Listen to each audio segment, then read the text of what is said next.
Bab 389 Iblis yang Taat. 1.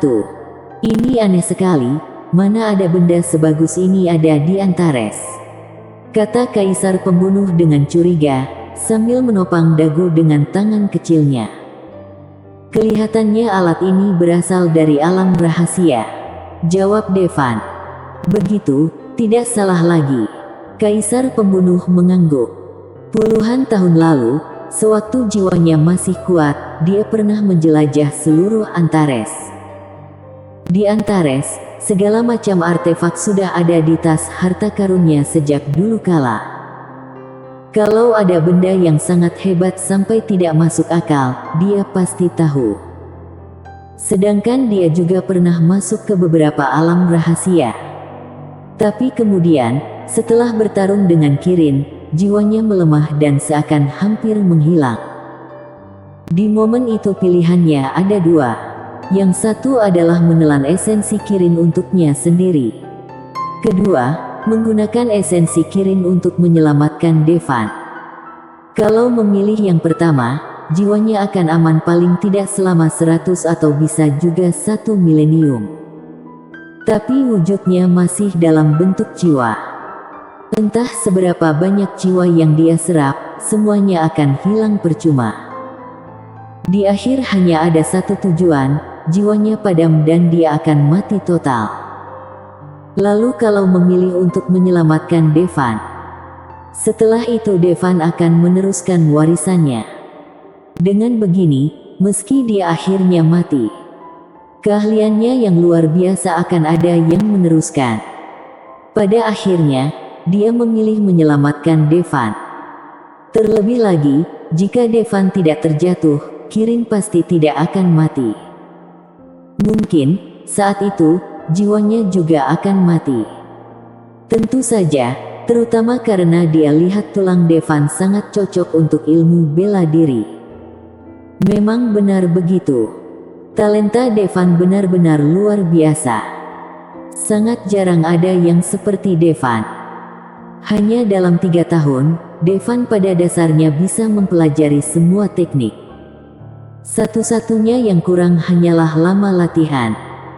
Waktu pelatihannya terlalu singkat dan kekuatan dalam tubuhnya belum maksimal.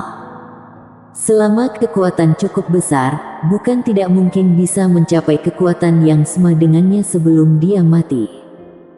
Namun meski begitu, kekuatan tempur Devan saat ini sudah cukup mengerikan.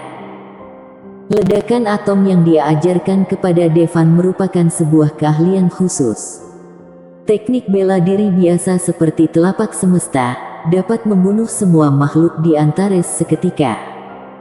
Tapi di dunia yang lebih besar, beberapa master punya teknik rahasia tertinggi dan bisa hidup lagi dengan setetes darah atau sehelai rambut. Ketika menghadapi master semacam itu, meskipun punya tingkat pelatihan yang lebih tinggi, tapi akan sulit membunuh musuhnya. Beda kalau dibunuh dengan ledakan atom. Semua tubuhnya pecah menjadi partikel paling dasar dan bahkan jiwanya tidak dapat lepas dari kematian. Ini juga alasan kenapa, puluhan ribu tahun yang lalu, Kaisar Pembunuh dikepung dan dibunuh oleh sangat banyak master. Itu karena ledakan atom benar-benar keterlaluan. Sekali terkena, bahkan master yang levelnya lebih kuat akan binasa. Dan itu adalah jenis kematian yang tidak bisa dibangkitkan lagi. Saat itu, Kaisar Pembunuh bukanlah yang terkuat, tapi reputasinya terkenal di seantero semesta. Bisa dibilang Tuhan saja takut melihat dia. Dikatakan bahwa sesuatu yang berlebihan harus segera dihentikan. Justru karena dia menguasai teknik yang begitu menakutkan, dia menimbulkan kekhawatiran dan ketakutan banyak orang. Kalau tidak bisa mendapatkannya, hancurkan orangnya. Saat itu, ada miliaran orang yang mengejarnya. Hingga akhirnya, dia dikhianati oleh orang yang paling dia percaya. Dia dikepung dan dibunuh dalam tangan 10 master terkuat di alam semesta. Seorang jenius di alam semesta sudah hilang. Menjadi jiwa yang kesepian. Dia awalnya mengira Antares akan menjadi kuburan terakhirnya, sebelum jiwanya benar-benar lenyap. Tapi saat ini dia sudah puas bisa meneruskan pelatihannya. Devan, kamu harus ingat supaya jangan gunakan ledakan atom sesuka hati. Setelah digunakan, semua orang yang lihat harus dibunuh. Kaisar pembunuh tiba-tiba memperingatkan Devan dengan ekspresi serius. Dia tidak ingin Devan melakukan kesalahan yang sama seperti yang dia lakukan. Kenapa? Devan bertanya-tanya. Kamu akan tahu nanti. Kamu hanya perlu mengingat kata-kataku. Kaisar pembunuh bicara dengan Devan melalui transmisi cakra, yang berarti Liora tidak bisa mendengarnya. Ya guru, termasuk orang yang kamu sayangi, tambah Kaisar pembunuh. Devan kaget. Di dunia ini, kamu tidak bisa percaya siapapun kecuali kekuatanmu sendiri. Saat guruku membantai separuh alam semesta, tidak ada yang berani melawanku, tapi pada akhirnya aku jatuh ke tangan beberapa orang jahat. Kaisar pembunuh menghela nafas. Jika orang-orang terdekatnya tidak berkhianat, mana mungkin dia sampai diburu miliaran orang. Setelah kekuatannya habis, dia akhirnya dikepung dan berhasil dibunuh. Jika dia tidak menggunakan teknik rahasia untuk membuat jiwanya kabur, mungkin saat itu, dirinya sudah musnah seluruhnya. Guru, aku tidak akan membiarkan mereka yang mengkhianati kamu dan mereka yang ikut membunuhmu, meskipun dia dewa. Devan menyipitkan matanya. Kaisar pembunuh memberinya kehidupan kedua dan mengajarinya keterampilan rahasia. Devan pasti akan membalasnya dengan semua yang dia punya. Haha, kalau dulu kamu mengatakan itu, aku akan mencela kebodohanmu, tapi sekarang, dengan roulette penentu kematian ini, cekak, bukan tidak mungkin. Kaisar pembunuh tertawa. Bukan berarti Devan kurang kuat dan tidak bisa berkembang menjadi master seperti gurunya. Sebaliknya, saat itu lebih dari 1 miliar orang berpartisipasi memburu dia. Mereka sekarang tersebar di seluruh alam semesta. Bagaimana cara membalas dendam? Bahkan dia saat itu tidak akan mampu membunuh mereka semua. Namun lain halnya dengan roulette penentu kematian. Setetes darah bisa membunuh seluruh klan. Hanya perlu menemukan 10 master terkuat yang ada di sekelilingnya saat itu. Ambil darah mereka dan teteskan di roulette penentu kematian. Bukan cuma membunuh 1 juta orang. Seharusnya ratusan juta orang pun akan terbunuh dengan mudah. Guru, apa benda ini sekuat itu? Devan terkejut. Bukan cuma kuat. Tapi bisa kubilang benda ini seharusnya tidak ada di Antares. Benda ini adalah harta karun. Bahkan di lingkungan tempatku dulu, artefak ini adalah benda berharga. Kali ini kamu benar-benar sudah menemukan harta karun berharga, kata Kaisar pembunuh dengan senang. Setelah mendengar perkataan Kaisar pembunuh, wajah Devan menjadi sedikit muram. Kalau menurut Kaisar pembunuh saja benda ini sangat hebat, mungkin efek dari roulette penentu kematian tidak mudah dihilangkan. Bersambung. Bab 389 Iblis yang Taat 2. Benar saja, Kaisar pembunuh segera berkata, wah, tapi aku tidak tahu cara menghentikan roulette penentu kematian. Lagi pula, roulette penentu kematian ini pasti rusak, karena aku bisa menghisap esensinya dengan mudah. Tapi roulette penentu kematian yang lengkap benar-benar akan menjadi senjata mematikan bagi master di alam semesta. Kalau begitu, ibuku dan adikku. Devan terlihat muram. Jangan khawatir. Bukankah aku sudah bilang kalau alat ini bermasalah? Dia tidak lengkap dan kekuatannya jauh lebih rendah daripada ketika lengkap seluruhnya. Selama kamu memberi mereka darah kirin, mereka tidak akan mati bahkan dalam beberapa puluh tahun. Tapi, mereka tidak akan bisa berlatih bela diri. Untungnya, benda ini tidak lengkap. Tapi kalau lengkap, master terkuat di alam semesta bisa dibunuh dalam sekejap. Untungnya, benda ini bisa memperbaiki dirinya sendiri, tapi memakan waktu sangat lama. Mungkin butuh ratusan juta tahun. Devan menghela nafas. La memang ingin ibu dan adiknya berlatih bela diri.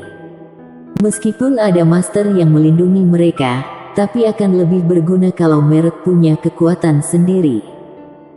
Dengan adanya roulette penentu kematian, apa yang mereka latih akan langsung tersedot. Tapi juga, benda ini ternyata membutuhkan ratusan juta tahun untuk diperbaiki.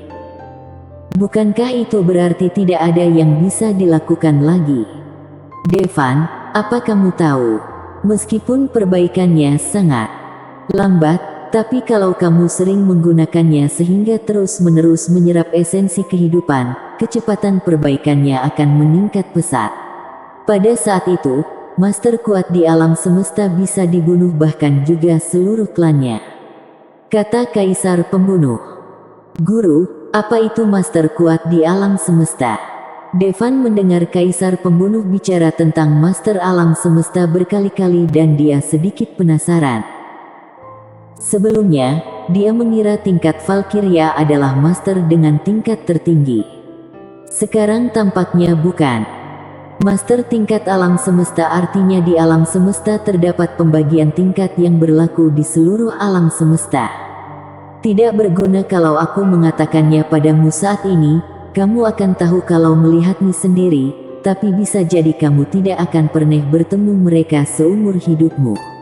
Kaisar Pembunuh menggelengkan kepalanya. Bagaimanapun, alam semesta sangatlah luas. Segala sesuatu di alam semesta ini seperti debu. Bahkan bintang yang terlihat di langit berjarak jutaan tahun cahaya. Devan tidak lagi memikirkan masalah itu.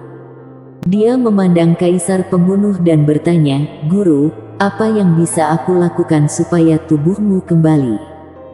Untuk sekarang belum bisa.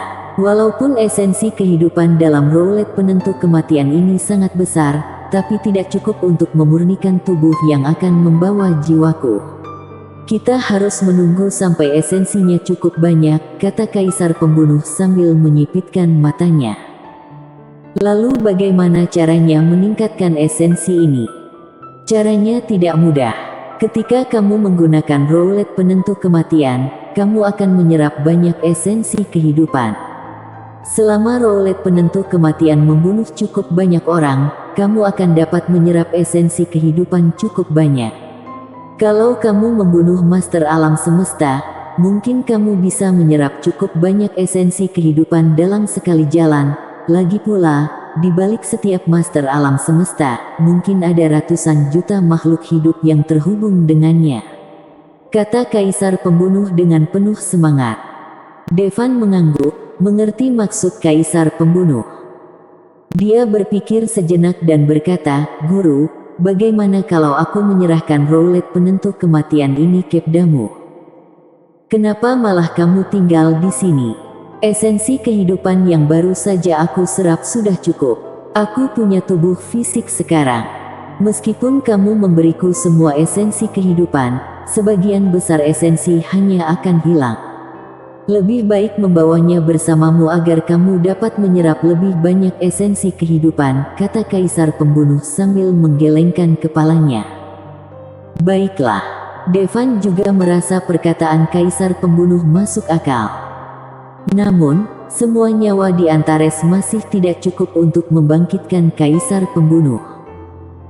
Sepertinya dia harus pergi ke tempat lain untuk membunuh lebih banyak orang. Hei, seandainya saja ada artefak yang bisa membawa jiwa untuk keluar dari sini, kecuali dengan tas harta karun, aku sudah mencoba semua benda, tetap saja aku masih akan terjebak di gunung tandus ini. Kaisar Pembunuh menghela nafas. Siapa yang mau terjebak di tempat ini? Tapi sekarang, dia memiliki esensi kehidupan yang cukup sehingga dia tidak akan lenyap. Namun jiwanya masih semakin lemah. Untuk mencegah jiwa lenyap, dia berusaha memasang penghalang di Gunung Suci Athenia. Itu bisa menjaga aura gunung suci Athenia. Seperti menggunakan gunung suci Athenia sebagai wadah yang dapat menampung jiwanya untuk sementara. Dengan begini, dia bisa menjaga jiwanya tetap utuh selama beberapa tahun. Tapi sisi negatifnya adalah dia tidak akan bisa pergi lagi. Begitu pergi dari sini, jiwanya mungkin akan langsung lenyap. Artefak pembawa jiwa. Devan bersemangat mendengarnya. Dia sepertinya pernah dengar sebelumnya. Devan mengeluarkan pedang yang tertanam di batu dari tas harta karunnya. Itu adalah pedang batu. Guru, lihat apa benda ini bisa membawa jiwamu. Saat melihat pedang batu, mata kaisar pembunuh tiba-tiba melotot. Kamu punya benda semacam ini. Kaisar pembunuh hampir memeluk Devan dan menciumnya lagi. Dia dengan tenang mengambil pedang batu dan memeriksanya. Ya, ini memang senjata luar biasa yang bisa menyimpan jiwaku untuk sementara, kata kaisar pembunuh bersemangat. Karena itu, dia hendak mencabut pedang itu dari batu. Guru, hati-hati, ada Raja Iblis di dalam pedang.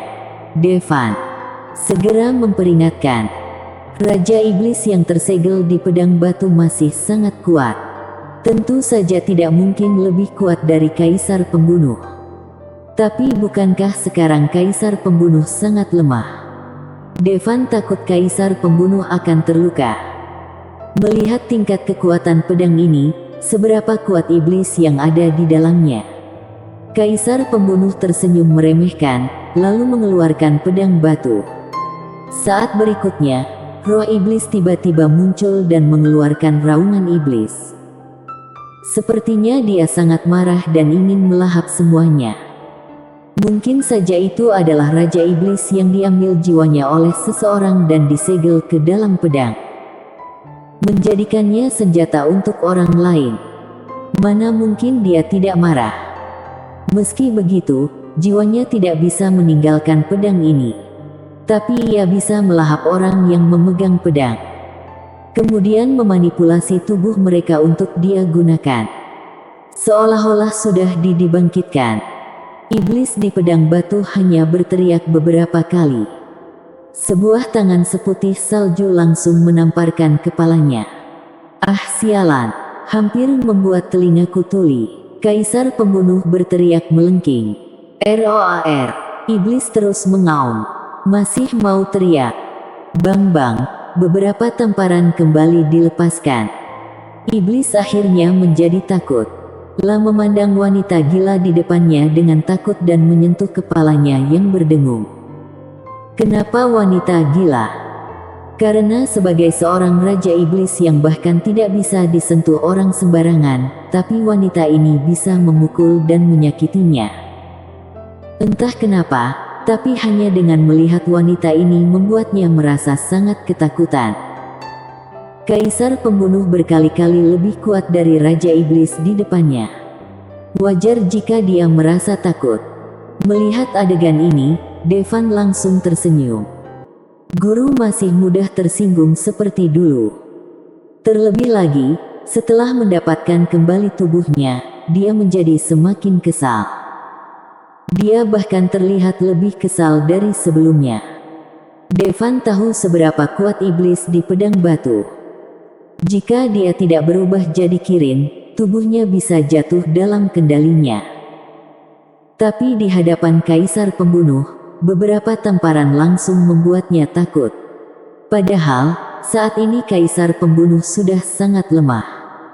Sepertinya dia tidak sedang membual ketika dia mengatakan dia pernah membunuh separuh alam semesta sebelum dia mati. Dia benar-benar kuat. Iblis kecil, mulai sekarang, pedang ini akan menjadi milikku. Kaisar pembunuh berkata kepada Raja Iblis dengan nada tegas. Raja Iblis tampak sedikit sedih. Kemudian, ia berlari ke belakang kaisar pembunuh dan menepuk bahu kaisar pembunuh. Bersambung.